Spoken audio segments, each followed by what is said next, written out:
हर रोज बदलते चुनावी गणित और राजनीतिक पार्टियों का हिसाब किताब। चुनाव का वक्त है, कर्नाटक में चुनाव प्रचार जोरों पर है और मध्य प्रदेश, छत्तीसगढ़, राजस्थान, तेलंगाना में चुनावी तैयारियां चल रही हैं। गुजरात मॉडल को देखते हुए भाजपा केजरीवाल की आप पार्टी को ज्यादा तवज्जो दे रही है। आपको भाजपा के खिलाफ बोलने को कहा जा रहा है ताकि उसकी इंडिविजुअल छवि बना सके और गुजरात की तरह राजस्थान में भी कांग्रेस के वोट कट सके। जहां तक मध्य प्रदेश और छत्तीसगढ़ का सवाल है, वहां आपकी ज्यादा चलने वाली नहीं है, लेकिन राजस्थान में कम वोटों के अंतर वाली सीटों पर आपसे भाजपा को निश्चित ही फायदा होगा। अशोक गहलोत भले ही कहते रहें कि इस बार सरकार रिपीट होने वाली है, लेकिन मन ही मन वे जानते हैं कि अपने पूरे कार्यकाल में सचिन पायलट और उनके खुद के झगड़े के अलावा राजस्थान में हुआ ही क्या है। चुनाव के एन पहले जरूर कुछ अच्छी सुविधाओं का ऐलान किया गया है, लेकिन चुनाव के पहले तो हर सरकार ऐसा ही करती है। आपने क्या नया कर दिया? वैसे भी सरकार के रिपीट होने का किस्सा राजस्थान में ही नहीं, शुरू में जब केवल कांग्रेस ही थी और कोई नहीं था तब की बात अलग है। इसलिए इस बार गहलोत का जादू चलेगा। इसकी कम से कम संभावना तभी है भाजपा गलतियों पर गलतियां करती जा रही है। भाजपा की गलतियां मतलब राजस्थान का लोकल नेतृत्व।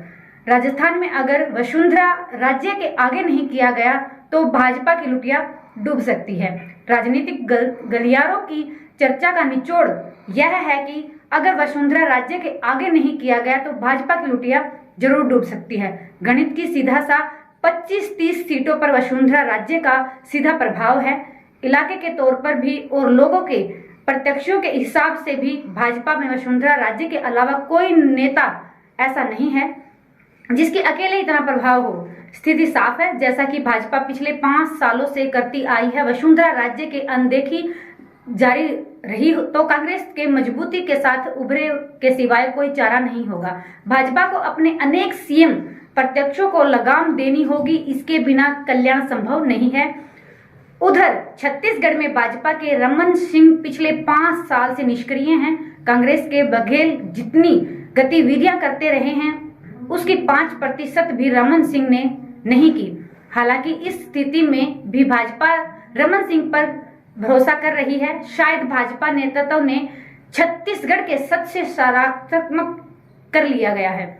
शायद वही अच्छी तरह जान चुका है कि चुनाव बाद का क्या है। छत्तीसगढ़ में कांग्रेस के भूपेश बघेल जितनी गतिविधियां करते रहे हैं उसकी 5% भी रमन सिंह ने नहीं की।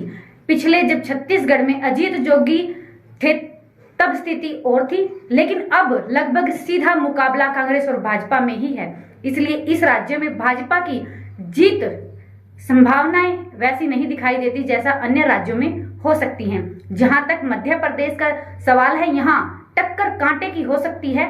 फिर भी कांग्रेस का पलड़ा हल्का सा लग रहा है, लेकिन कमलनाथ आखिरी गिनती तक लगे रहेंगे। संगठन लुप्त प्राय 100 अलग। कुल मिलाकर भाजपा के पत्र प्रमुख की तोड़ आज भी कांग्रेस के पास नहीं है। हो सकता है कांग्रेस को शहरों में बूथ कार्यकर्ता मिल जाएं, लेकिन कई ऐसे इलाके जहां आज भी आम पार्टी को बूथ कार्यकर्ता को टोटा पड़ता नजर आ रहा है।